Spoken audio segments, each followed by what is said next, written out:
Minha nora e meu filho me mandaram uma mensagem. Reunião familiar urgente. Precisamos falar de algo muito sério. Caímos em um golpe. Quando cheguei, havia um advogado, uma testemunha e os contratos já abertos sobre a mesa. Apenas assina a sogra, ela disse. Todos se aproximaram. Eu sorri, olhei para a porta e falei. Meu primeiro convidado acabou de chegar. Quando eles viram quem era, a mensagem chegou às 18h47 de uma terça-feira fria. Eu estava sentada na cozinha descascando batatas para um ensopado que aprendi com minha mãe, quando ouvi o som do celular vibrar sobre a mesa. Peguei-o sem pensar muito, e foi aí que vi as palavras que acenderam um gelo dentro do meu peito. Reunião familiar urgente. Precisamos falar de algo muito sério. Hoje, 19h30, na nossa casa. É importante. Não falte. Era do meu filho, André, mas eu sabia que aquelas palavras não eram dele. O tom era seco demais, direto demais. Sem um "oi, mãe", sem uma vírgula de afeto. Era a mão da minha nora, Patrícia. Patrícia sempre escreveu como quem dá ordens. Até os pontos finais dela pareciam empurrar a gente para frente, como se estivéssemos atrasados para cumprir um dever que jamais escolhemos. Olhei para o relógio da parede. Faltavam 40 minutos. Por um instante, pensei em ignorar. Meu instinto dizia para ignorar. Mas meu coração... o coração de mãe é burro, tolo, eternamente esperançoso. Peguei meu casaco antigo, aquele de lã grossa que guardo há 30 anos, e caminhei até o ponto de ônibus. O vento cortava minha pele, mas eu seguia firme, repetindo para mim mesma. Talvez seja algo sério mesmo. Talvez ele esteja precisando de mim. A esperança cega, a esperança que mata devagar. Quando desci do ônibus, vi a casa deles iluminada. Era uma casa grande, moderna, cheia de janelas de vidro. Ironia isso. Tanto vidro e tão pouca transparência entre nós. A porta estava entreaberta. Estranho, muito estranho. Mas entrei. Foi aí que senti meu estômago afundar. Em volta da mesa da sala estavam um advogado engravatado, uma mulher que eu nunca tinha visto na vida. Minha nora, Patrícia, e meu filho, André, sentado de cabeça baixa.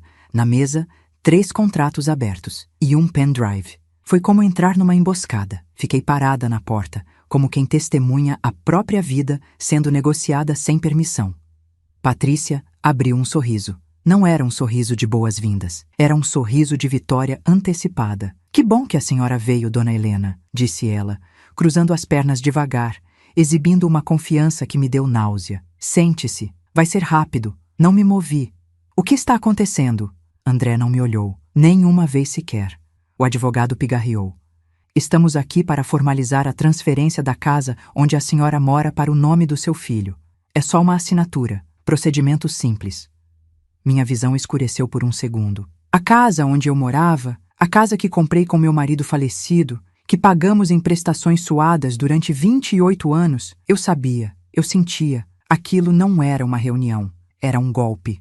Patrícia levantou-se e veio até mim com um olhar doce, falso como maquiagem borrada. Não complique, sogrinha. A senhora já está velha, não precisa de tanta responsabilidade assim. Vamos resolver isso logo, tá? Só assina. Ela empurrou uma caneta na minha direção. Minha mão tremia, mas não por medo, por indignação, por traição. André, minha voz saiu fraca. É isso que você quer? Ele finalmente olhou para mim. Os olhos dele tinham desaparecido anos atrás, e eu só percebi naquele instante. O menino que eu criei não estava ali. Mãe, é melhor assim, murmurou, sem convicção. É só assinar. Silêncio. Um silêncio que doeu mais do que qualquer palavra. A mulher desconhecida se aproximou. Eu estou aqui como testemunha, dona Helena, disse ela, cínica. Vai ser tudo feito dentro da lei. Dentro da lei? Tentaram me enterrar viva usando a palavra lei. Patrícia bateu a palma das mãos, irritada com minha hesitação. Vamos, gente. Ela só precisa assinar. Estamos atrasados. Apressada, com pressa. Pressa é sinal de medo. Pressa é sinal de culpa. Eu percebi isso na hora. E foi ali que algo se acendeu dentro de mim. Uma chama que achei que tinha morrido junto com meu marido, anos atrás. Mas não. Ela só estava dormindo. Eu sorri. Um sorriso que Patrícia não entendeu. Um sorriso que André nunca tinha visto em mim. Um sorriso que não pertencia à vítima que eles imaginavam. E então, virei meu rosto devagar, olhando para a porta atrás de mim, e disse: Meu primeiro convidado acabou de chegar. O silêncio que se seguiu cortou o ar. Patrícia franziu a testa. Primeiro convidado? Quem a senhora chamou? André arregalou os olhos, assustado. A porta rangeu. Alguém entrou. E quando eles viraram para ver quem era, o sangue sumiu do rosto deles. Patrícia ficou pálida. O advogado engoliu seco. A testemunha recuou 2 passos. E André simplesmente congelou. Porque quem entrou não era uma amiga, não era um vizinho, não era um parente distante. Era a pessoa que eles jamais imaginariam ver ali. Uma figura que mudaria tudo e que desmontaria o golpe em segundos. Mas para entender quem era essa pessoa e como tudo começou a desmoronar, precisamos voltar um pouco no tempo. Muito antes daquela noite. Muito antes daquela mensagem. Muito antes daquele golpe. Precisamos voltar ao início da minha dor e ao início da queda deles. A porta se abriu devagar e o som do piso rangendo sob passos firmes encheu a sala. Aquele som, tão simples, fez Patrícia dar um salto para trás. Ela sabia, no fundo, ela sabia, que alguma coisa havia escapado do controle perfeito que ela acreditava ter. O homem que entrou vestia um terno azul marinho, discreto, elegante. A luz da sala refletiu no distintivo metálico pendurado discretamente na lateral do cinto. Os olhos dele eram sérios, atentos, frios, como alguém acostumado a ver a verdade por trás das fachadas humanas. Patrícia levou a mão à boca. O advogado dela empalideceu como se tivesse visto um fantasma. André, meu filho, suou de imediato. O homem se apresentou com voz firme. Delegado Alexandre Moura. Boa noite. O silêncio que tomou a sala foi quase palpável. A testemunha recuou mais um passo. Patrícia piscou rápido, como se buscasse desesperadamente uma explicação plausível. E eu permaneci ali, parada, com a postura calma de quem finalmente coloca suas peças no tabuleiro. O delegado continuou. Recebi denúncia anônima sobre tentativa de coação, falsificação e pressão ilegal para obtenção de assinatura patrimonial de idosa. Ele abriu o bloco de notas. E vim verificar pessoalmente. Patrícia foi a primeira a reagir, sua voz falhando. Delegado, isso é um mal-entendido. Nós apenas chamamos minha sogra para uma reunião familiar. Alexandre levantou uma sobrancelha. Com advogado, testemunha e contratos já abertos na mesa, ela engoliu seco. É que a gente só queria agilizar. Agilizar um golpe? Cortou ele. O advogado dela se adiantou, tentando manter a compostura. Delegado, com todo respeito, não existe golpe algum aqui. Estamos apenas formalizando um documento de transferência amigável. Amigável? Perguntei finalmente abrindo a boca. Sem eu saber? Sem me consultarem? Sem me explicarem nada? Com uma mensagem fria me chamando às pressas? Sem tempo para pensar? Meu tom não foi gritado. Foi ferido. Foi decepcionado. Foi forte. O delegado anotou cada palavra. Patrícia tentou sorrir, mas o sorriso saiu torto, desesperado. Olha, Helena, a gente só quer o melhor para a senhora. Eu a encarei, devagar, profundo. E respondi, vocês querem o melhor para vocês. André abaixou os olhos. O delegado deu um passo à frente. Dona Helena, a senhora foi chamada aqui sob algum tipo de ameaça, chantagem ou manipulação emocional? Pausa. Pode responder com sinceridade. Estou aqui apenas para garantir sua segurança e seus direitos. Olhei para meus pés por um momento. Senti uma pontada no peito. Era uma dor velha. Uma dor que carrego desde quando meu marido morreu e André começou a se afastar. Mas levantei o olhar. E disse a verdade. Sim, fui manipulada, respirei fundo. Não sabia que encontraria isso aqui hoje. Não fui informada sobre nada. Só recebi uma mensagem apressada dizendo que era urgente e eu deveria vir imediatamente. O delegado anotou tudo. Patrícia tentou intervir. Helena, não fala assim. Você entendeu? Chega, Patrícia. Interrompi com firmeza. Foi a primeira vez em anos que minha voz não tremeu diante dela. A sala inteira congelou no instante em que minhas palavras saíram. Até o delegado parou de escrever. Eu disse chega, repeti. Vocês me trataram como se eu não tivesse valor. Como se minha vida se resumisse a uma assinatura. Como se eu fosse um obstáculo para o conforto de vocês. Patrícia piscou, indignada. Helena, você está sendo dramática demais. É só um documento, uma assinatura e pronto. O delegado respirou fundo. Dona Helena, a senhora quer assinar isso? Eu virei-me lentamente para ele. Minha resposta foi curta, simples e definitiva. Não. E foi como se eu tivesse soltado um trovão. O advogado de Patrícia levou a mão ao peito, perplexo. André finalmente levantou a cabeça, e eu vi nos olhos dele algo que não via há anos. Vergonha. Não raiva, não frieza. Vergonha. O delegado então virou-se para Patrícia. A senhora sabia que qualquer pressão para obter a assinatura de idoso pode ser configurada como crime? Ela empalideceu. Eu só queria resolver tudo de uma vez. E o motivo da pressa? Perguntou ele. Patrícia encarou André por meio segundo, como se pedisse socorro. André desviou o olhar. Era isso. Eu entendi naquele instante. Eles estavam desesperados. E desesperados fazem besteiras, grandes besteiras. O delegado continuou. Dona Helena, a senhora deseja representar contra eles? Deseja abrir boletim de ocorrência? A pergunta pairou no ar como faca suspensa. Patrícia arregalou os olhos. Helena, não. Você não vai fazer isso conosco. Você é família. A gente só está tentando te ajudar. Eu respirei fundo. Fundo demais. Olhei para André, meu único filho, meu menino.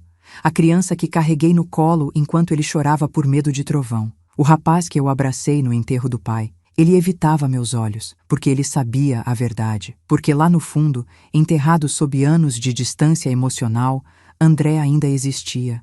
E era esse André que eu vi tremendo diante de mim. Mas o André que estava ali não era o meu filho, era a sombra dele. E sombras precisam aprender com a luz. Finalmente respondi. Delegado, não hoje. Pausa.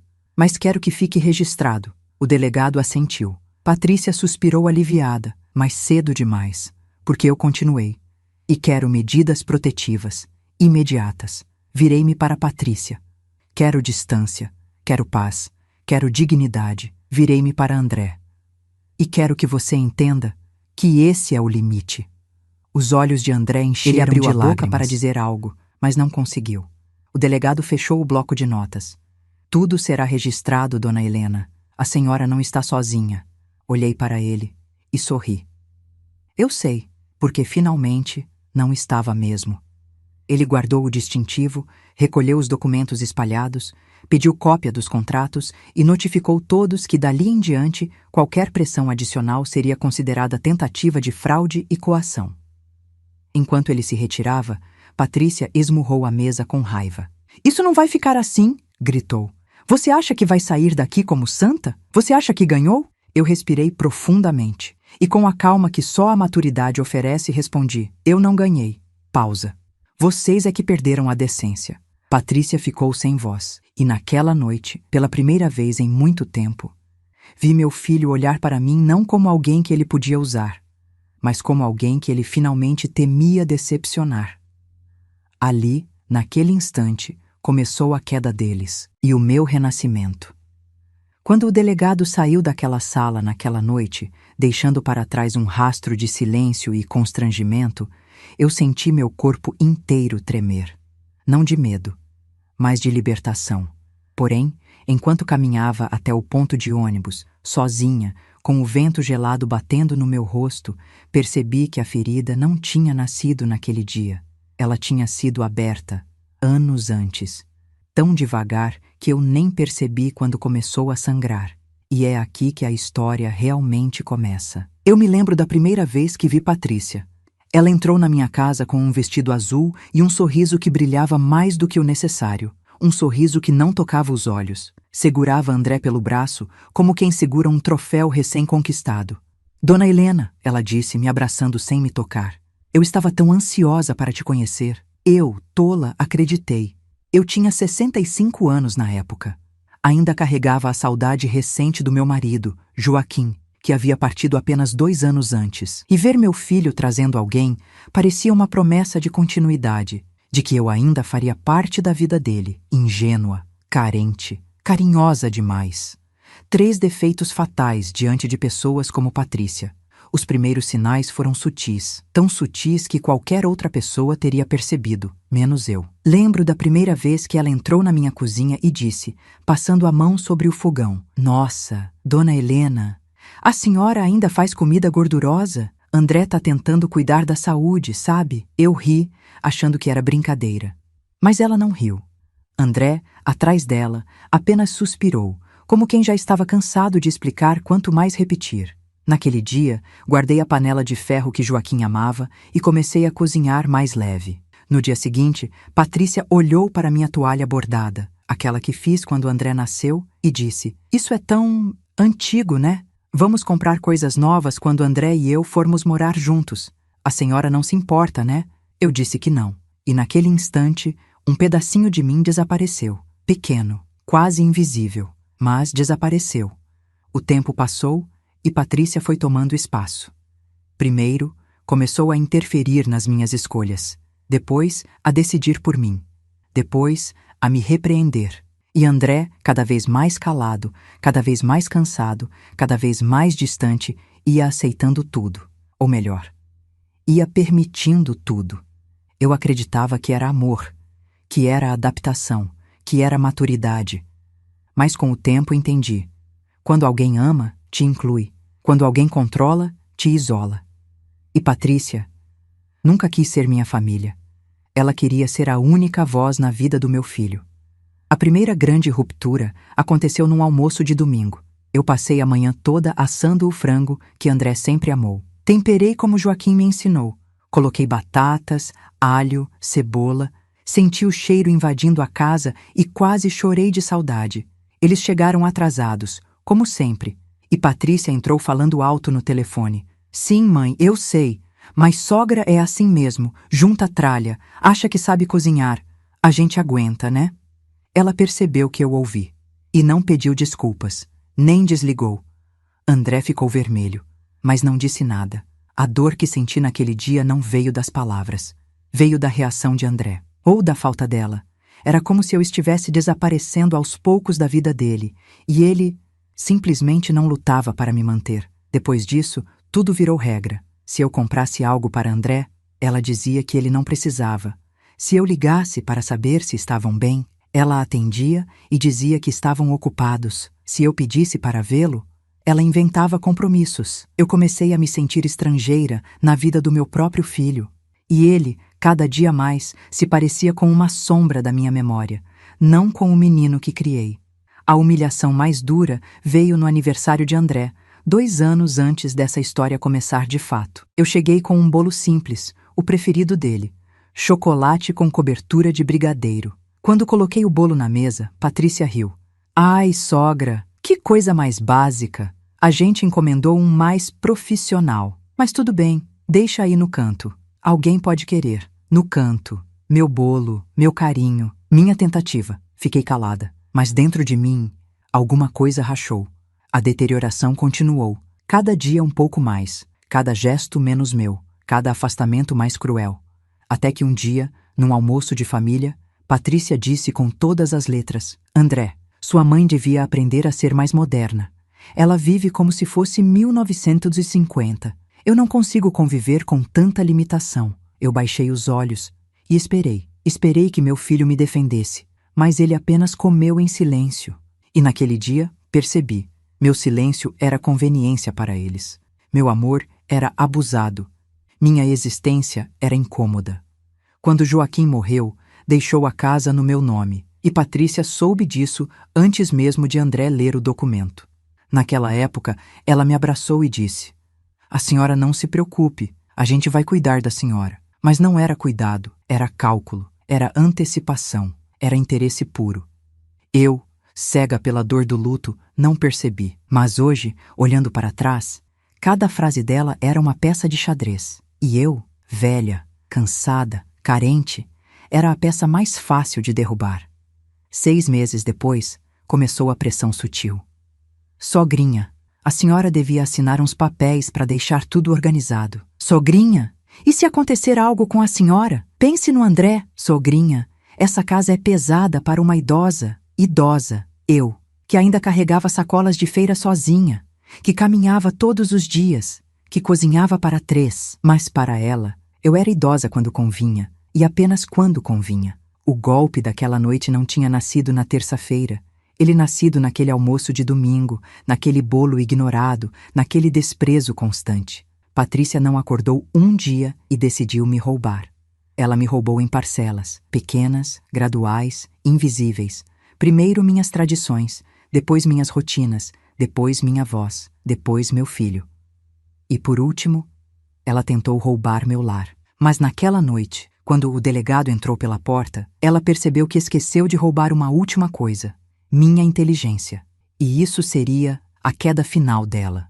Por muito tempo, eu tentei me convencer de que nada estava acontecendo. Tentei acreditar que Patrícia só era uma mulher difícil, e não cruel, que André só estava distraído, e não cego. Mas a verdade era que minha família estava sendo reescrita diante dos meus olhos, e eu, sem perceber, estava sendo apagada da história. Aos poucos, meu espaço foi diminuindo. Primeiro, foi o quarto de André.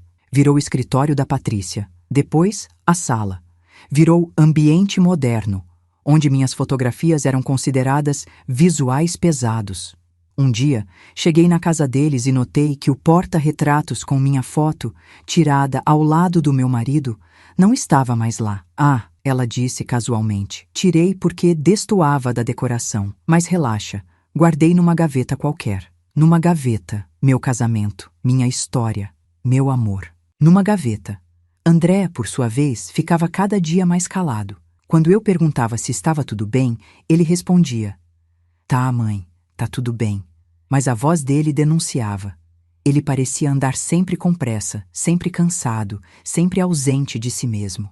Às vezes, eu me perguntava se ele estava vivendo, ou apenas sobrevivendo ao lado daquela mulher. Mas eu nunca tive coragem de perguntar, porque tem perguntas que a gente teme ouvir a resposta. Com o tempo, minha presença começou a incomodar. Eu percebia nos olhos dela. Percebia no jeito como ela ajeitava o cabelo quando eu chegava. Como se minha existência bagunçasse algo dentro dela. Certa vez, fui visitá-los sem avisar, levando pão caseiro. Patrícia atendeu a porta com uma expressão que misturava surpresa e irritação. "Ah, oi, sogra. Não sabia que vinha hoje. Fiz pão fresco. Achei que vocês gostariam." Ela torceu levemente os lábios. "Pão? Ah, André e eu estamos evitando o carboidrato. Mas obrigada. Deixa na cozinha."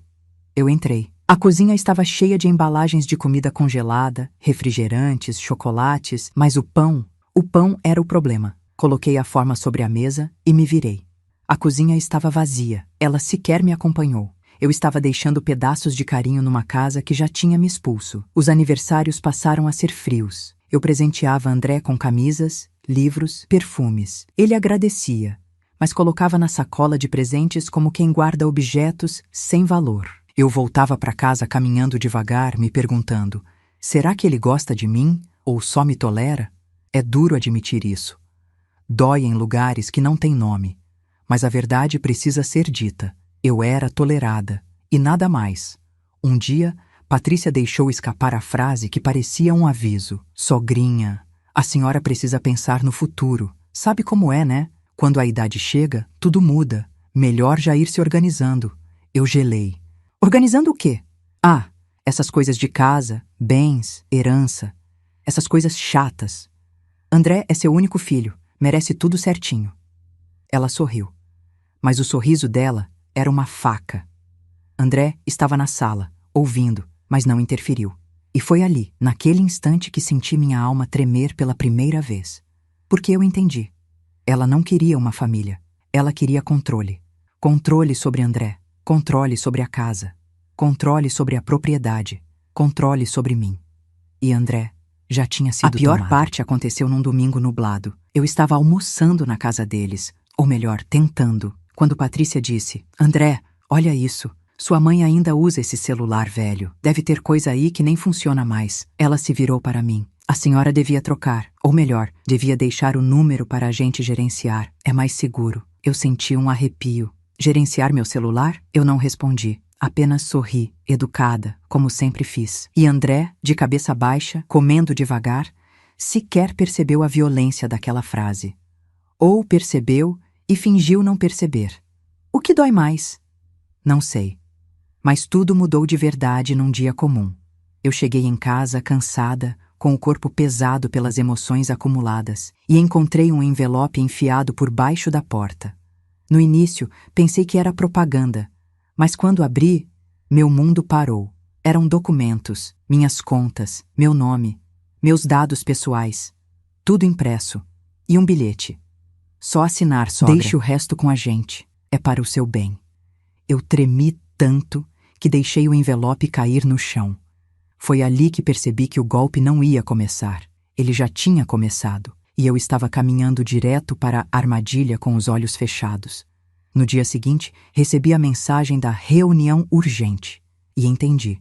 Patrícia não só estava preparada, ela estava confiante. Confiante de que eu cederia. Confiante de que André ficaria calado. Confiante de que eu era fraca, velha e fácil de manipular. Mas o que ela não sabia, o que ninguém sabia, é que naquela semana, antes da emboscada, algo dentro de mim despertou.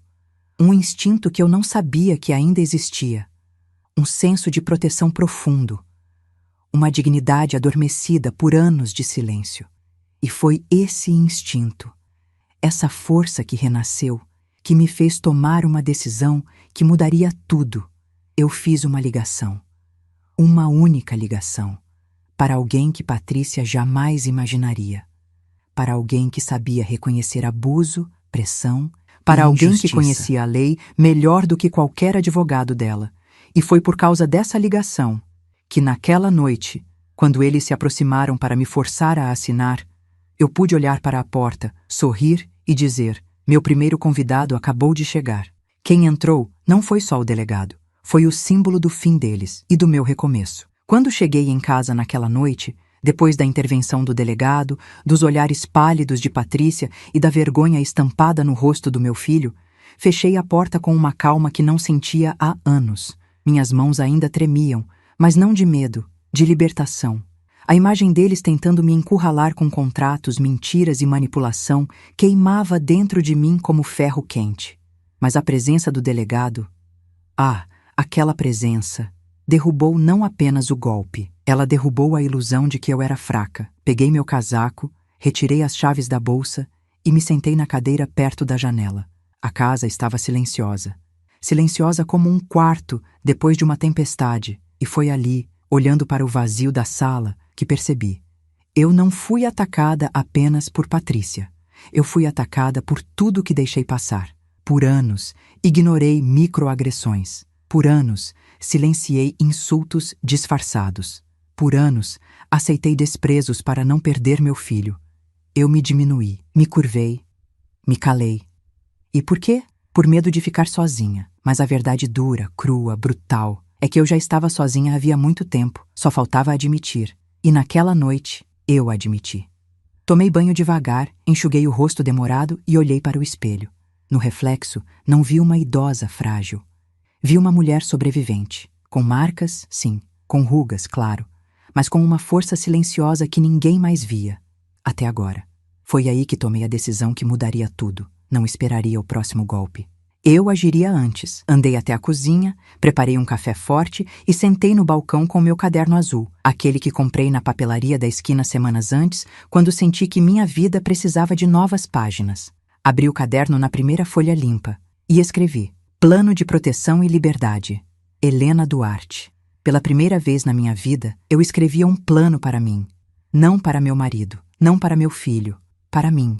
A caneta parecia deslizar com uma verdade que meu coração finalmente compreendia. Garantir proteção legal imediata, consultar advogado independente, proteger a casa e todos os meus documentos, registrar todas as tentativas de manipulação, reunir testemunhas que conhecem meu caráter, prever cada movimento de Patrícia, nunca mais agir sozinha. Enquanto escrevia, senti algo novo, algo que há décadas eu não sentia. Poder. Não o poder agressivo, mas o poder de alguém que finalmente sabe quem é e o que não aceitará jamais. Na manhã seguinte, acordei com o telefone vibrando insistentemente. 22 chamadas perdidas. De André. 5 mensagens de voz. Uma mensagem escrita. Mãe, precisamos conversar. A Patrícia está mal. A senhora exagerou ontem. O delegado humilhou a gente. Por favor, não faça isso com a nossa família. Nossa família. Que ironia dolorosa. Família? A família que ele não defendeu? A família que me ridicularizou por anos? A família que tentou me despojar da minha casa? Respirei fundo e desliguei o telefone. Não responder era meu primeiro ato de liberdade.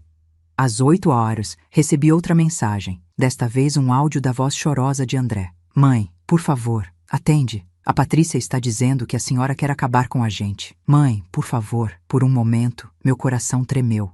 Porque mãe é mãe, mesmo quando o filho falha. Mas então lembrei de todas as vezes em que esperei que ele me defendesse. E ele não disse nada. Lembrei de todas as vezes em que Patrícia me humilhou na minha frente. E ele desviou o olhar. Lembrei do bolo no canto da mesa, do porta-retratos escondido, da palavra idosa usada como arma. Lembrei dos contratos abertos sobre a mesa, e a coragem voltou ao meu peito. Fechei os olhos e repeti: basta, basta, basta. Era o fim da minha submissão. Às 9 horas, saí de casa e fui até o escritório do delegado Alexandre Moura. Ele me recebeu com um sorriso respeitoso. Dona Helena? Delegado. Ele me ofereceu café. A senhora está bem? Sentei-me devagar. Não estou, mas estou melhor do que ontem e preciso da sua ajuda. Os olhos dele se estreitaram com interesse. Claro, o que deseja? Respirei fundo. Quero me proteger. Quero proteger minha casa. Quero garantir que meu filho e minha nora nunca mais tentem me manipular. Quero justiça. Pausa. Mas quero fazer tudo dentro da lei e de forma inteligente. O delegado assentiu. A senhora já começou muito bem ontem. Agora é hora de formalizar tudo, com firmeza. Ele abriu uma pasta, e pela primeira vez em anos, senti que alguém estava do meu lado. Não por interesse, mas por justiça. Vou orientá-la passo a passo, disse ele, e orientou, com clareza, com paciência, com respeito, configuração de medidas protetivas, direitos sobre propriedade, registros legais de coação, provas digitais, segurança doméstica, documentos sigilosos. Tudo. Quando saí daquele escritório, eu não era mais Helena, a sogra ingênua que todos subestimavam. Eu era Helena Duarte, mulher protegida pela lei, consciente de seus direitos, dona da própria voz. Mas a parte mais surpreendente ainda estava por vir. No caminho de volta, parei numa padaria para tomar um café. Enquanto esperava o pedido, senti alguém parar ao meu lado. Era uma senhora que eu via de vez em quando pelo bairro. Cabelos brancos curtos, olhos atentos, postura firme. Ela me olhou por alguns segundos, como se me estudasse, e disse: "Você mudou." Eu pisquei. Mudei? Como assim? Ela sorriu com sutileza. Ontem, ouvi a confusão na casa do seu filho. Ouvi o delegado chegar. Ouvi sua voz. Pausa. Hoje, você está mais alta, mais ereta, mais viva. Meu peito se aqueceu. Aquela mulher me enxergou. E talvez, no fundo, eu só precisasse disso para continuar. Quando cheguei em casa, encontrei mais 2 mensagens de André. Mãe, a senhora vai acabar com a minha vida. Por favor, a gente só tentou ajudar. Ajuda? Aquilo não era ajuda. Era posse, era interesse, era dominação. Naquele instante, percebi uma verdade amarga. Meu filho não era mais vítima da Patrícia. Ele era cúmplice dela. E enquanto essa verdade doía, ela também libertava, porque agora eu sabia exatamente contra quem eu lutava. À noite, me sentei novamente com meu caderno azul e escrevi a frase que seria o eixo da minha vida dali em diante. A partir de hoje, ninguém mais decide por mim. E ali, naquele silêncio tão meu, senti o início de uma vingança. Não vingança de destruir, mas a vingança mais poderosa que existe. A vingança da mulher que finalmente acordou. Voltei para casa com a pasta de orientações do delegado nas mãos e uma força nova dentro do peito. Era curioso. A casa era a mesma, as paredes eram as mesmas, mas eu sentia que o ar dentro daquele lugar tinha mudado. Eu nunca tinha me sentido tão dona de mim. Mas o mundo lá fora não estava quieto. Assim que coloquei a chave na fechadura, o celular vibrou. 2, 5, 9, 15 mensagens novas. Eram deles. Eu respirei fundo antes de desbloquear a tela, com a convicção de que eu precisava ver tudo com frieza, como uma mulher que não cai mais em chantagens emocionais. A primeira mensagem era de André. Mãe, por favor, atende. É sério, eu estou desesperado. A segunda era de Patrícia. A senhora está fazendo tempestade em copo d'água. Nós só queríamos ajudar. Outra. Helena, você não tem noção da confusão que causou. André está mal por sua culpa. E então, mais uma. Se a senhora abrir processo, vou expor tudo o que sei da sua vida. A senhora não vai aguentar. Eu li essa última 2 vezes. Não por medo, mas por incredulidade. Aquela mulher, aquela sombra venenosa, ainda acreditava que podia me calar. O que ela nunca entendeu, e só perceberia tarde demais, era que eu já tinha vivido tudo o que podia me quebrar. Quando a gente sobrevive a certas dores, nada mais destrói. Eu apaguei todas as mensagens. Salvaria mais tarde como prova, é claro, mas naquele momento não deixaria aquilo entrar no meu coração. 1 hora depois, a campainha tocou. Não era André, não era Patrícia. Era o advogado que o delegado recomendara. Doutor Renato Lacerda, um homem de meia-idade, olhar atento, voz firme e postura tranquila. Justamente o que eu precisava. Dona Helena? Perguntou ele, gentilmente. Sou eu. Entre, por favor. Ele entrou, observando cada detalhe da casa, analisando com a precisão de quem já viu muitas vidas desabarem por pequenos detalhes. Sentou-se à mesa comigo e abriu a pasta. O delegado me contou o básico, disse ele.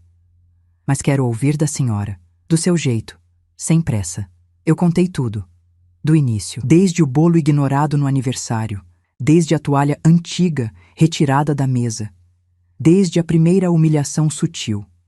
Contei da mensagem urgente, do advogado e da testemunha, do pedido para assinar, da tentativa clara de tomar minha casa e do delegado entrando pela porta. Quando terminei, Renato respirou fundo.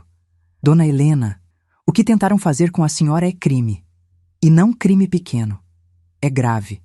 Eu engoli a seco. Sabia, mas ouvir de alguém da lei é diferente. É como se, pela primeira vez, o mundo finalmente acreditasse em mim. E o que acontece agora? Perguntei. Ele abriu um sorriso calmo. Agora, nós é que vamos agir. E então, começou a explicar tudo. Como proteger legalmente meus bens, como impedir André e Patrícia de me pressionar, como usar as mensagens contra eles, como registrar cada contato abusivo, como blindar minha casa contra futuras tentativas, como pedir proteção psicológica e jurídica, como preparar um dossiê com provas documentadas. Eu anotava tudo no meu caderno azul.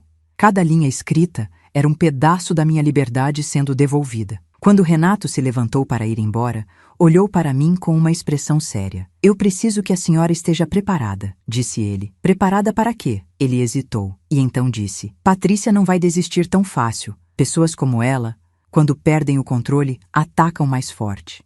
Eu senti um arrepio, mas permaneci firme. E eu também não vou desistir, respondi. Ele sorriu. Não por educação, mas por respeito. É isso que vai te salvar. No dia seguinte, às 7 da manhã, o telefone tocou. Eu reconheci o número. Era André. Dessa vez, atendi.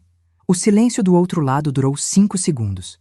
Longos, sufocantes. E então ouvi a voz dele, embargada. Mãe, o que está acontecendo com a senhora? Eu fechei os olhos. Aquela voz não era de um homem tentando proteger a mãe. Era a voz de um filho tentando salvar sua própria segurança e a de sua esposa. André, respondi firme. O que está acontecendo é simples. Eu acordei. A senhora está sendo manipulada, ele explodiu. Esse delegado, esse advogado, essas pessoas, eles querem o seu dinheiro, mãe. Patrícia e eu só queremos ajudar. Ajudar? Repeti. Forçando contratos? Me chamando para uma reunião falsa? Tentando me tirar a casa? Silêncio. Ele não tinha resposta. Então, mudou de estratégia. Mãe, por favor, eu tô implorando. A Patrícia não está dormindo, eu não estou comendo. A senhora precisa parar com isso. A senhora está destruindo nossa família. Família. A palavra caiu pesada dentro de mim. Respirei devagar. André, nossa família já estava destruída muito antes de eu pedir ajuda à lei. Pausa. Ela quebrou quando você parou de me enxergar. Ele soluçou. Soluçar dói.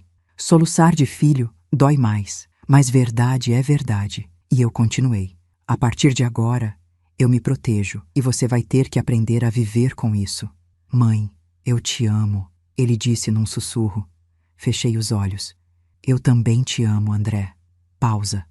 Mas amor sem respeito não serve para nada. E desliguei. Minhas mãos tremiam, meus olhos arderam. Mas dentro de mim havia paz. uma paz silenciosa, firme e profunda. A paz de quem finalmente entendeu que amor não anula dignidade. Mas enquanto eu respirava essa coragem nova, Patrícia estava preparando o próximo ataque.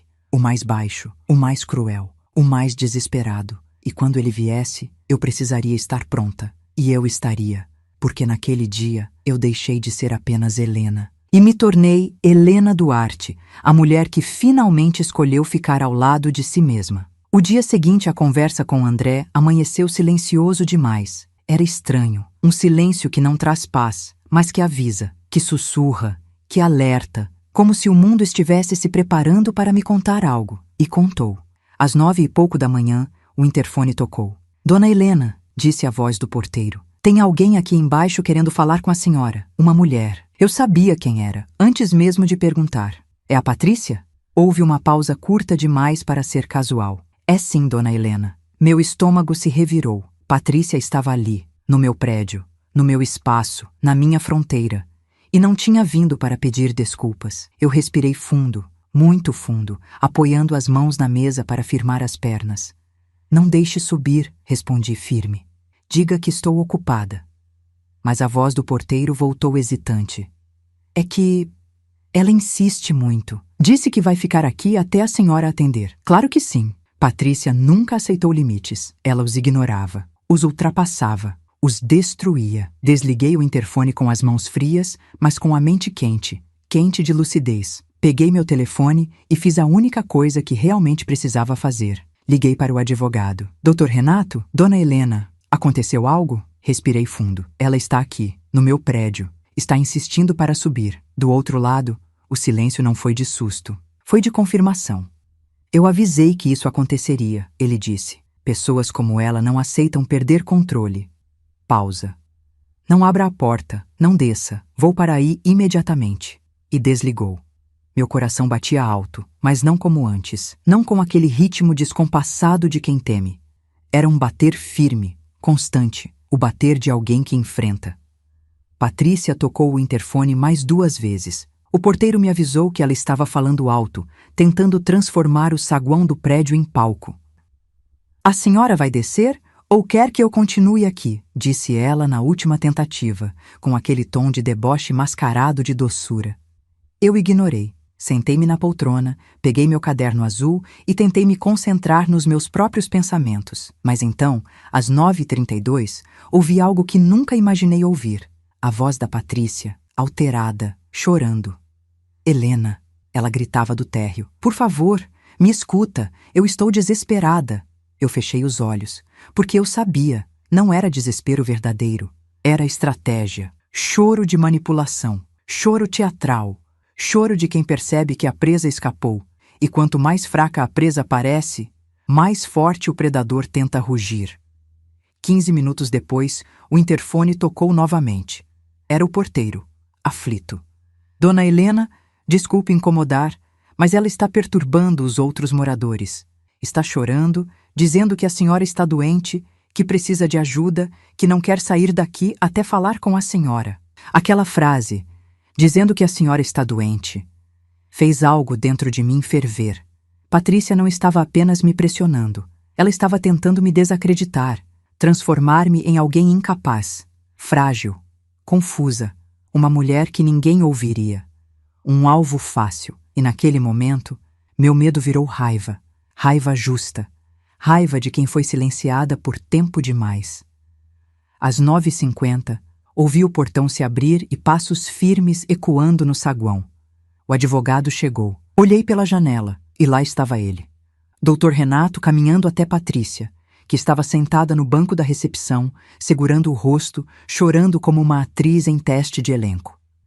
Ele se aproximou devagar. Eu abri um pouco a janela para ouvir. Senhora Patrícia, bom dia, disse ele com voz neutra. Sou o advogado da dona Helena. Recebi aviso de que a senhora está perturbando o ambiente do prédio. Ela se levantou rapidamente, limpando as lágrimas, assumindo uma postura que tentava imitar fragilidade. Doutor, o senhor não entende. Helena está sendo manipulada por vocês. Ela apontou o dedo para o elevador. Ela está confusa, vulnerável, precisa de família, não de estranhos. Renato respirou fundo. Confusa? Perguntou ele sem elevar a voz. Vulnerável. Pausa. A senhora quer repetir isso na frente dela? Porque eu posso subir e chamar a dona Helena agora. Ela está extremamente lúcida e ciente de tudo. O rosto de Patrícia endureceu, porque ela sabia. Se eu descesse, sua mentira cairia, e ela precisava daquela mentira para sobreviver. Ela está com medo, disse Patrícia, tentando recuperar o papel. Ela sempre precisou de André. Sempre. Renato não sorriu. Renato não ironizou. Renato simplesmente usou a verdade como faca. Não foi isso que vimos ontem. O golpe entrou, e a máscara dela caiu de vez. Vocês acabaram com a minha vida! Gritou Patrícia, perdendo o controle. Aquela velha não sabe o que está fazendo. Eu só quero proteger a minha família. E foi aí que Renato se aproximou um passo. Um único passo. Sua família? Disse ele devagar, nítido, preciso. A senhora esqueceu uma parte importante. A dona Helena não é sua propriedade. As palavras ecoaram no saguão. E eu senti, lá de cima, como se alguém tivesse me devolvido minha pele. Patrícia tentou falar mais alguma coisa, mas a porta de vidro abriu. E quem entrou foi o delegado Alexandre Moura. Eu não sabia que ele viria, mas Renato sabia. E naquele instante eu percebi. Eu não estava apenas protegida. Eu estava amparada. Patrícia recuou um passo quando o viu, depois outro, como um animal acuado. Bom dia, disse o delegado, a voz firme como concreto. Viemos registrar uma ocorrência. A senhora está desrespeitando uma idosa, violando limites, causando tumulto e tentando induzir terceiros a acreditar que ela não está bem. Patrícia tentou argumentar. Delegado, eu só... Chega! Ele cortou. A mesma palavra que eu usei dias antes. Na boca dele, ganhou peso de lei. A senhora foi advertida verbalmente ontem. Hoje está cometendo perturbação e tentativa de intimidação. Pausa. Se não sair agora, será conduzida para depoimento, sem conversa. O rosto dela ficou cinza, não branco. Cinza de medo, cinza de derrota, cinza de quem percebeu que perdeu a mão. E o jogo? Ela olhou ao redor, tentando buscar apoio dos moradores, mas todos a ignoravam. Sem opção, ela recolheu a bolsa, mordeu os lábios e saiu pela porta principal, quase tropeçando. Renato a acompanhou até o portão, garantindo que ela fosse embora. O delegado ficou mais alguns minutos, falando com o porteiro. Eu observava tudo pela janela. E quando ele levantou o rosto e me viu lá em cima, ele fez um gesto pequeno, quase imperceptível, um aceno respeitoso. E aquele aceno foi como se alguém dissesse: agora é você quem escreve sua história. Quando os dois foram embora, sentei-me na poltrona, exausta, mas aliviada. Só que o telefone vibrou. Uma mensagem, de André. Mãe, o que você fez com a minha esposa? Eu não respondi, porque naquele momento eu entendi. Eu não fiz nada com Patrícia. Ela fez com ela mesma, e com ele. E isso era só o começo da queda, e o começo da minha justiça. Quando li a mensagem do meu filho, o que você fez com a minha esposa? Senti uma pontada profunda no peito. Não era dor física, era dor moral. Era o tipo de dor que só existe quando o amor se mistura com injustiça. Por anos, eu tentei ser a ponte entre o mundo e meu filho. Agora, ele tentava colocar a culpa da ruína de sua vida sobre meus ombros. Mas eu não responderia. Não cairia mais em chantagens emocionais. Deixei o telefone virado para baixo, respirei fundo e repeti para mim mesma: não se trata mais dele, trata-se de mim. E pela primeira vez em décadas, eu acreditei nessas palavras. As horas seguintes foram estranhamente calmas, como se o universo estivesse recolhendo fôlego antes de jogar uma onda maior sobre mim. E ela veio. Às 15 horas, meu vizinho do segundo andar bateu na minha porta. Dona Helena, disse ele preocupado, desculpa incomodar, mas acho que a senhora devia ver uma coisa. Ele me entregou o celular dele. A tela mostrava uma postagem de Facebook. Meu coração congelou. Era a Patrícia. E ela escreveu: pessoal, peço orações. Minha sogra está perdendo o controle da própria vida. Foi manipulada por pessoas estranhas e se voltou contra nós. Ela está confusa, agressiva e vulnerável. Estamos lutando para ajudá-la. Quem conhece sabe do que falo. Havia mais. Muito mais. Uma sequência de comentários de conhecidos, parentes distantes, amigos de André, todos expressando pena, acusando velhice, demência, ingratidão.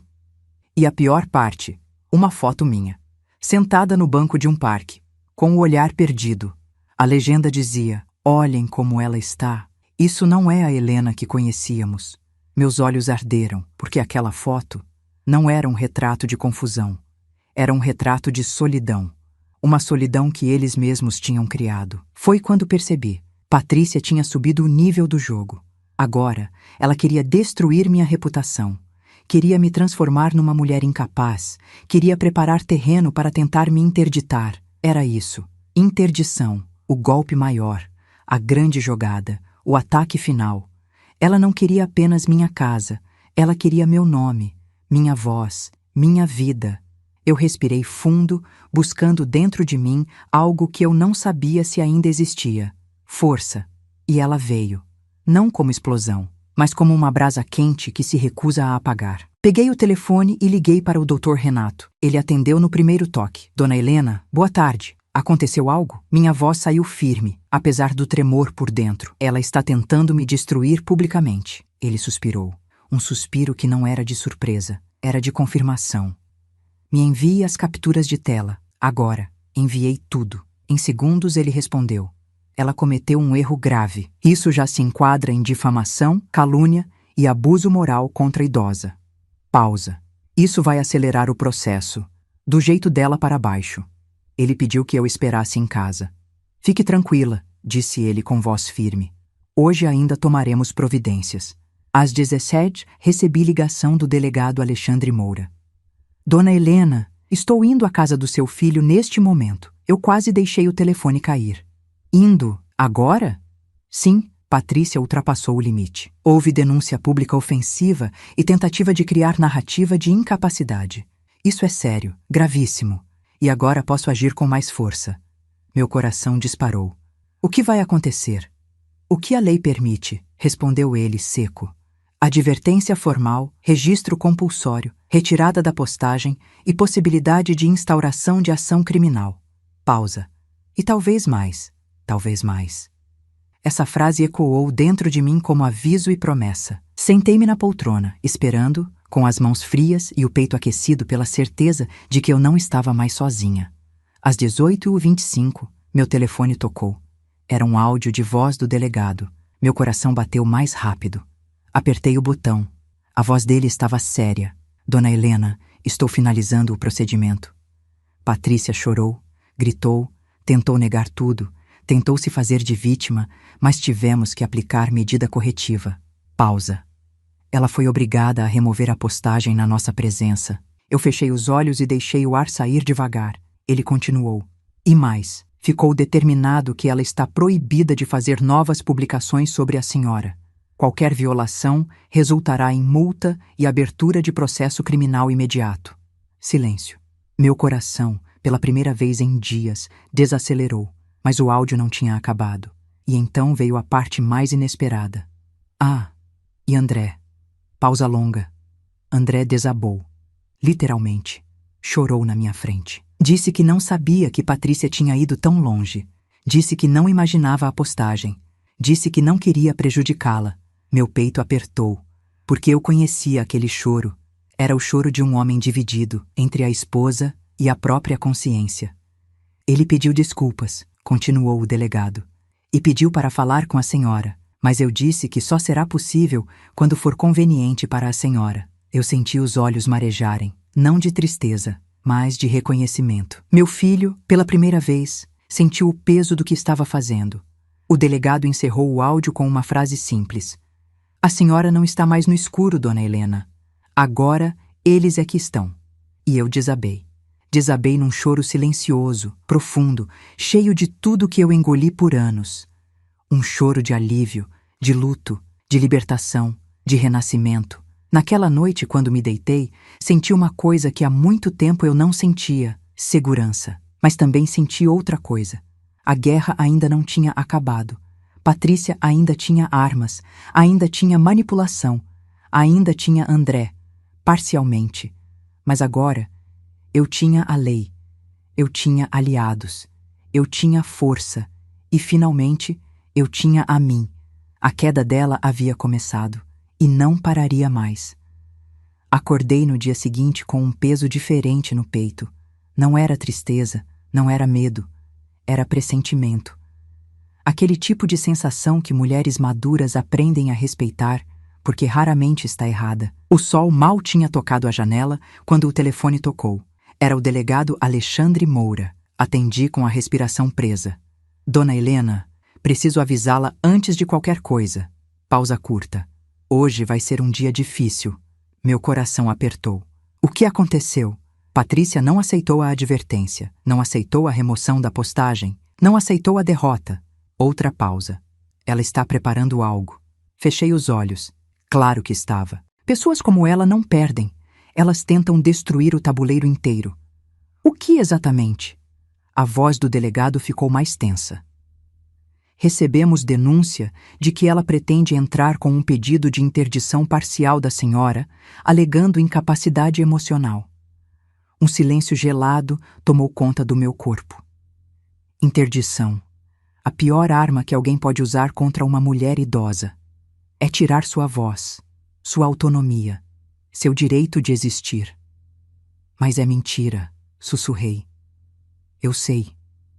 E isso é crime. Eu sei também. A voz dele ficou firme, quase protetora. Dona Helena, respire. Pausa.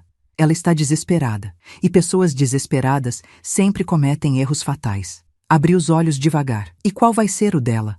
O delegado respirou fundo. Todos os movimentos dela estão sendo acompanhados. A senhora não está desamparada.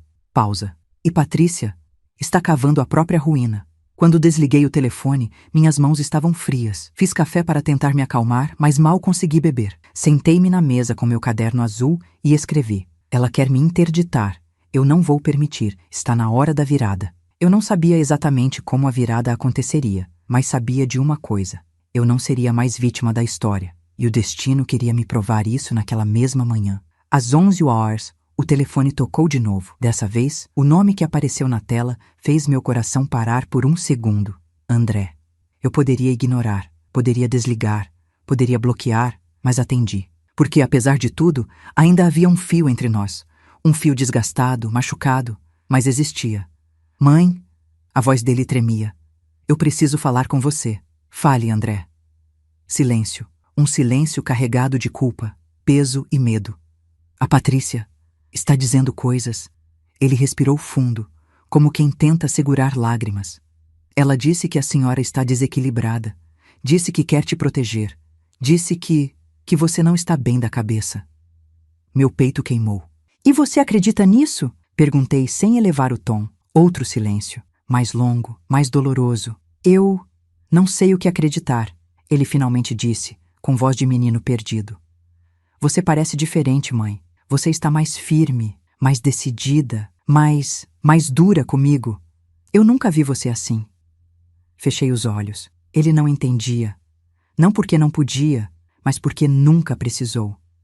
Eu sempre fiz tudo por ele.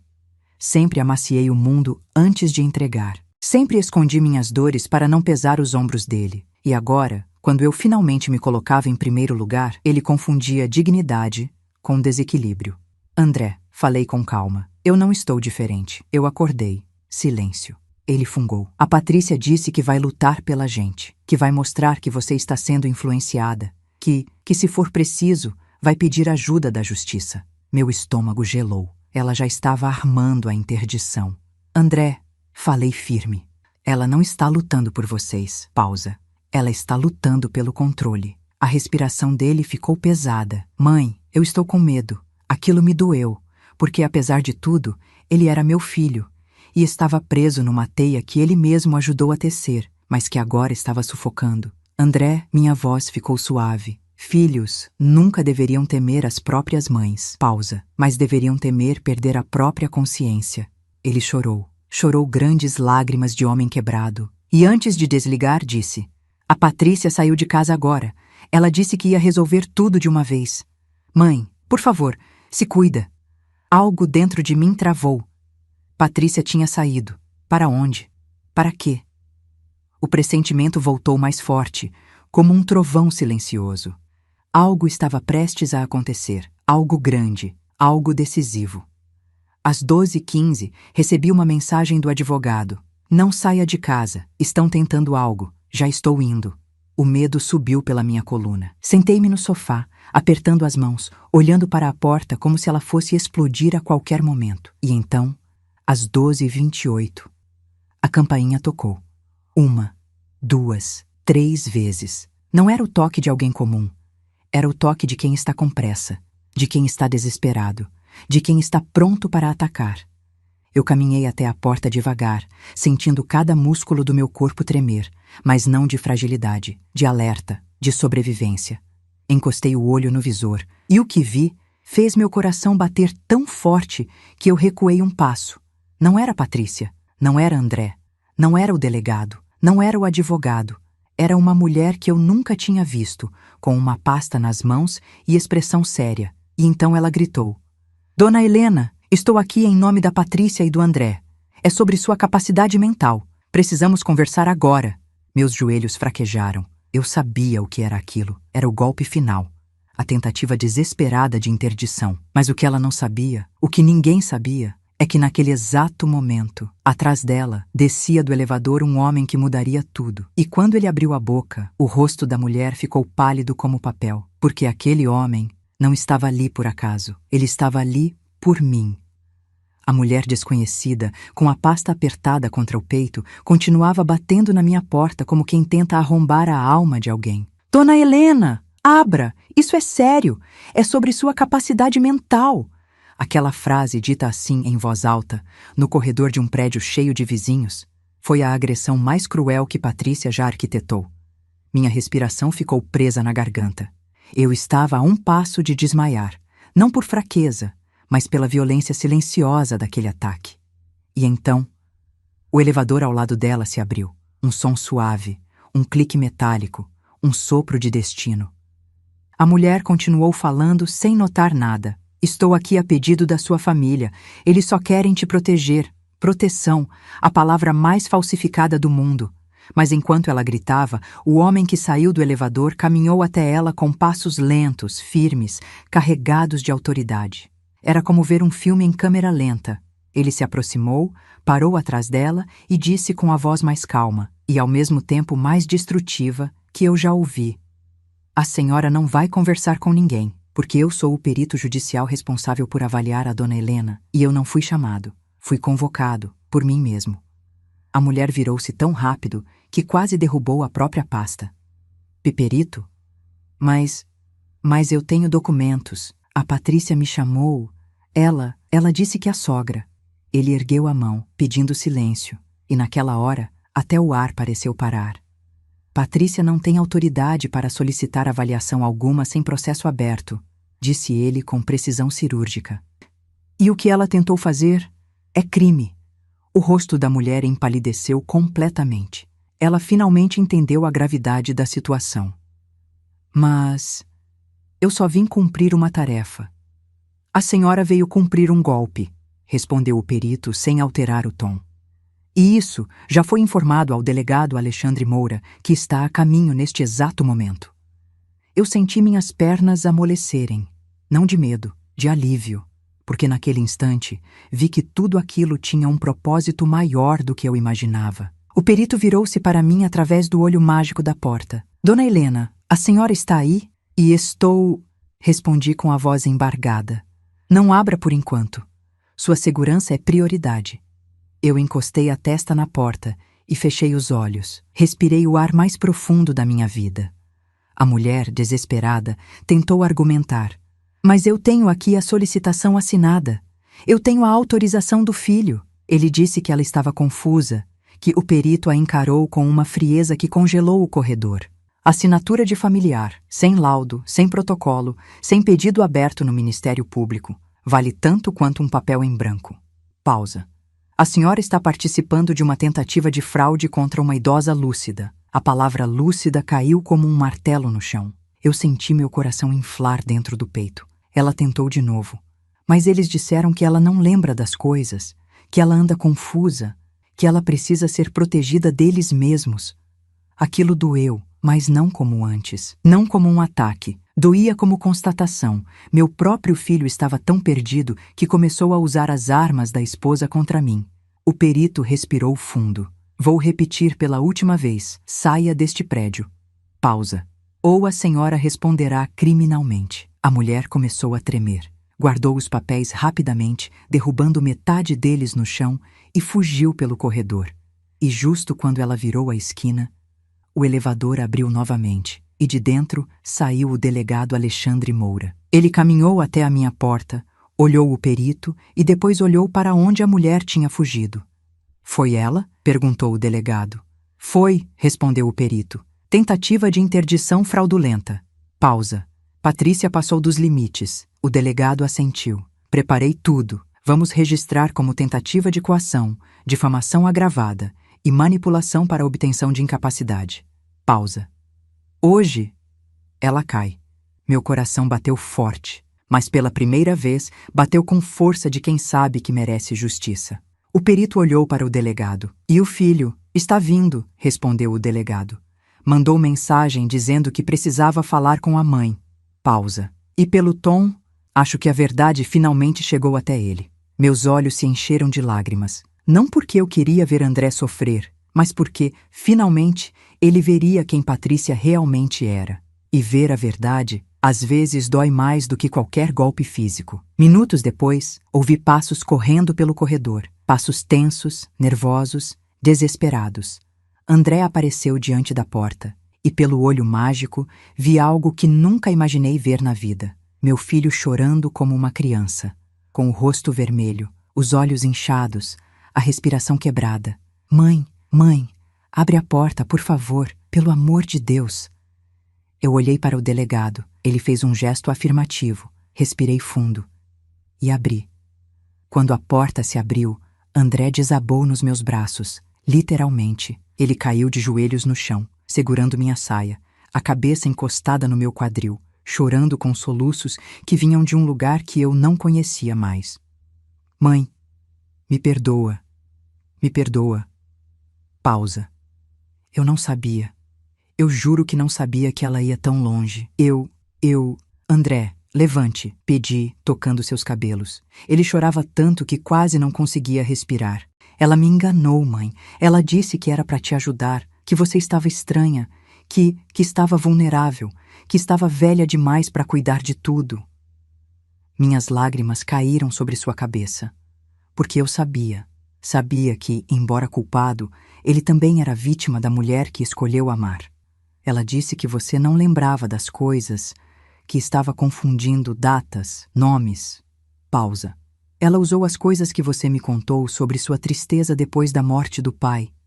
Pausa longa. Ela usou tudo contra você, mãe. Minha respiração tremeu, mas eu permaneci firme. A maturidade é isso, chorar por dentro e se manter de pé por fora. André, disse eu com doçura e firmeza ao mesmo tempo. Agora você sabe quem ela é. Ele ergueu o rosto, os olhos vermelhos e inchados. E você é minha mãe. Pausa. A única pessoa que nunca deveria ter sofrido por minha causa. Eu acariciei seu rosto. O importante é que agora você viu. Ele engoliu seco. O silêncio tomou conta do ar. Até o delegado e o perito ficaram imóveis e André concluiu. Ela passou de todos os limites. Ela quase destruiu a senhora. Pausa. E quase destruiu a mim. Meu coração se dividiu em 1000 pedaços. Metade de dor, metade de alívio, porque a verdade sempre chega. E às vezes chega tarde, mas chega quando deve chegar. O delegado colocou a mão no ombro dele. André, você vai ter de prestar depoimento. Pausa. Mas sua verdade pode salvar sua mãe. André assentiu, limpando o rosto. E então se virou para mim, com um olhar que eu não via desde que ele era pequeno. Mãe, agora é minha vez de te proteger. Meus olhos transbordaram, porque naquele instante eu tive meu filho de volta. Não o homem perdido. Não o marido manipulado, não o adulto superficial, mas o menino bom que, um dia, eu criei com tanto amor. E Patrícia, aquela noite seria o começo do fim dela. Não porque eu queria vingança, mas porque a verdade sempre derruba falsidades. E ela tinha construído a vida inteira em cima de mentira. Era questão de tempo. E o tempo, finalmente, estava do meu lado. O depoimento de André aconteceu na manhã seguinte. Ele tremia, eu tremia. Até o delegado parecia respirar com mais força que o normal, porque sabia que aquele momento definia tudo. Mas quando André começou a falar, o silêncio da sala se transformou em testemunha. Ele contou tudo. Não só a tentativa de me fazer assinar os contratos, não só o teatrinho da reunião urgente, não só as mensagens manipuladoras, mas o que ninguém sabia. Patrícia estava planejando minha interdição há meses. Ela guardava fotos minhas para usar como prova. Ela anotava comentários soltos. Ela colecionava frases recortadas para me pintar como incapaz. Ela manipulava conversas com terceiros para criar uma falsa narrativa sobre minha saúde mental.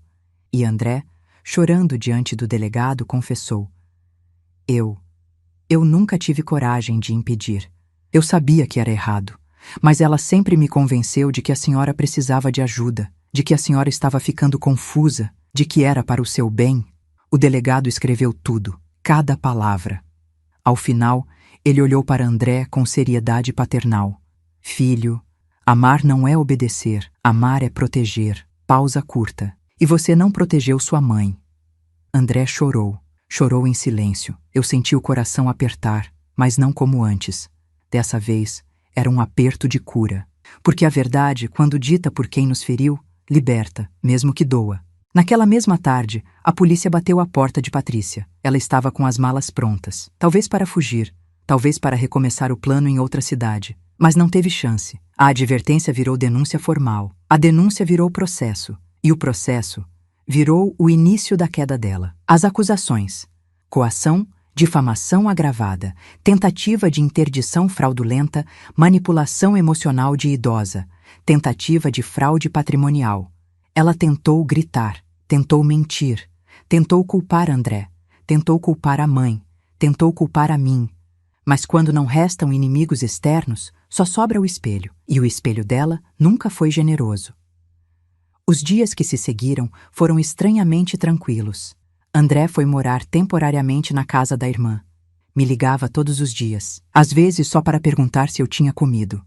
Às vezes só para ouvir minha voz. Ele pedia perdão sem cessar. Mãe, a senhora consegue me perdoar? Eu respondia sempre da mesma forma. Perdão é caminho, André. Pausa. Mas confiança é construção. E ele entendia. Às vezes engolia seco. Às vezes chorava. Mas entendia. Ele tinha perdido muitas coisas, mas tinha reencontrado a si mesmo. E isso não tem preço. Patrícia, por outro lado, perdeu tudo. A investigação revelou golpes anteriores, revelou manipulações passadas, revelou que ela tentou isolar não só a mim, mas outras pessoas da família. Ela tinha histórico, e agora tinha testemunhas. O processo correu veloz, e no fim, ela recebeu multa, restrição de aproximação, obrigação de tratamento psicológico e o fim definitivo de seu casamento. Quando recebeu a sentença, ela quebrou. E seu último gesto não foi pedido de desculpas, foi silêncio. O silêncio de quem percebe que nunca controlou nada, só destruiu. E eu renasci. Não naquele dia da sentença, não durante o depoimento, não quando a polícia chegou. Eu renasci no dia em que percebi que não precisava mais mendigar amor, que dignidade não é luxo, que silêncio demais adoece, que maturidade não é aceitar tudo, é recusar o que nos destrói, que ser mãe não significa permitir abusos de ninguém, inclusive do próprio filho. Meses depois, o delegado Alexandre e o advogado Renato vieram me visitar. Tomamos café juntos na minha varanda. A senhora foi corajosa, disse o delegado, mexendo o açúcar devagar. Muitas mulheres não conseguem denunciar a própria família. Não é falta de coragem, respondi. É excesso de amor. Ele assentiu. Renato sorriu. E agora, dona Helena, o que vai fazer? Olhei para o jardim silencioso, para o sol batendo nas folhas, para o vento brincando com a cortina. Agora vou viver. Pausa. Por mim, André e eu estamos reconstruindo nossa relação, sem pressa, sem pressão, sem perfeição. Ele me visita, toma café comigo, faz perguntas que nunca fez, me ouve como nunca ouviu. Outro dia, ele disse: Mãe, eu não quero ser a mesma pessoa que fui. Eu coloquei a mão sobre a dele. Então não seja. Simples assim. E antes de encerrar, deixo a lição que a vida me ensinou. Tarde demais para evitar a dor, mas cedo o bastante para impedir que ela me destrua. Nunca silencie sua própria voz para caber no amor de alguém. Quem te ama de verdade te expande. Quem quer te controlar te encolhe. Eu passei anos encolhida. Hoje, ocupo meu lugar, inteira, firme, digna e em paz. Se você ficou comigo até aqui, do fundo do meu coração, muito obrigada. Obrigada por ouvir minha história. Obrigada por sentir junto comigo. Obrigada por caminhar até o fim. Se quiser apoiar nosso trabalho e nos ajudar a continuar contando histórias fortes, emocionantes e transformadoras como esta, se inscreva no canal. Sua inscrição faz toda a diferença para que mais pessoas recebam essas narrativas de coragem, maturidade e renascimento. Com carinho, Helena Duarte, 72 anos, e todas as mulheres que renascem quando o mundo tenta apagá-las.